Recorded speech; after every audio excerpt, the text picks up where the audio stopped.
Hey there, and welcome.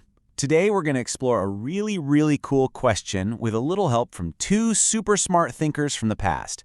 We're going to try to figure out who, or maybe what, is inside your head. Okay, let's just jump right in with a huge question. You know when you think something like, I'm hungry, or I really want to go play outside? Well, have you ever stopped to wonder who that I is? Who is the one that's actually doing all that thinking? It sounds kind of simple, but trust me, it's one of the biggest, trickiest questions ever. All right, so way back, there was this brilliant thinker from France named René Descartes, and he thought about this exact question a lot. And you know what? He came up with a really famous answer, an idea so big that people are still talking about it today.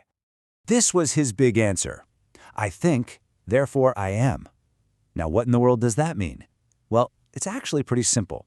Descartes was saying that the very fact that you can have a thought, that proves there has to be a thinking I that exists, right? If there's thinking going on, well, somebody's got to be doing the thinking.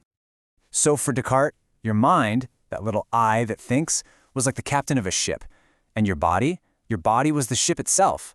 He was convinced that your mind was completely separate from your body, and it was the one in charge of everything, steering your body around, telling it what to do, just like a captain at the wheel. But hold on. Many years later, another brilliant thinker showed up, and he had a totally different idea. His name was Friedrich Nietzsche, and he just wasn't so sure about this whole captain thing. He looked at Descartes' idea and thought, wait a minute. So let's look at these two big ideas right next to each other. On one hand, you have Descartes, who was absolutely positive there's a little captain, an I, in your head steering the ship. But then Nietzsche came along and started asking, is there really a captain? Or could it be that a thought just pops up all by itself?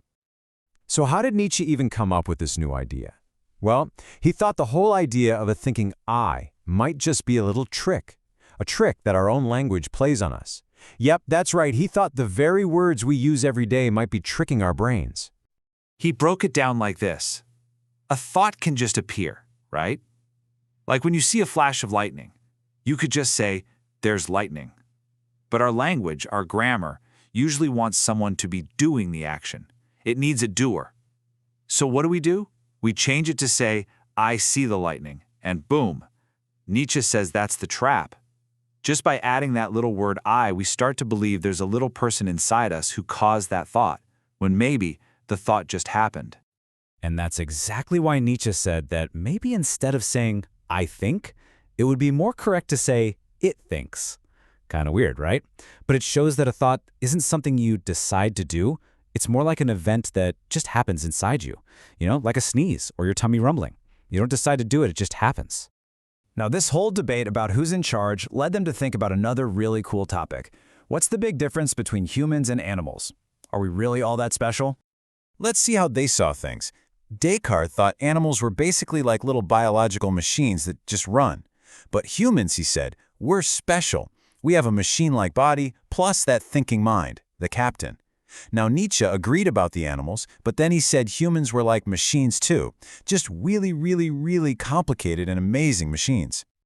Nietzsche was just blown away by the human body. Think about it. Your heart is beating right now, you're breathing, you're digesting food, and you're not even thinking about it. There's no little captain in there shouting, heart, beat now, lungs, breathe in. He believed our incredible bodies and brains do almost everything automatically, all on their own. Okay, so let's pull all of this together. We've heard from Captain Descartes and the great questioner, Nietzsche. But what does any of this mean for you, sitting here right now? So here it is in a nutshell. You've got Descartes' idea. There's a real I, a real you, the captain of your ship. And then you've got Nietzsche's big question. Is that I even real, or is it just a story we tell ourselves because of our language? For him, a thought is more like the weather. It just happens inside you. It's not really something you do. So, who's right? Well, guess what? There's no simple answer. This is such a huge and tricky question that some of the smartest people on the planet are still thinking about it and debating it. So it's more than okay to just wonder. And that brings us to a little challenge for you. The next time a totally random thought just pops into your head, like you suddenly think about pizza or a cartoon character, just stop for a second. Ask yourself, did I decide to think that? Or did that thought just show up? Who or what is doing the thinking? Thanks for exploring this amazing question with us.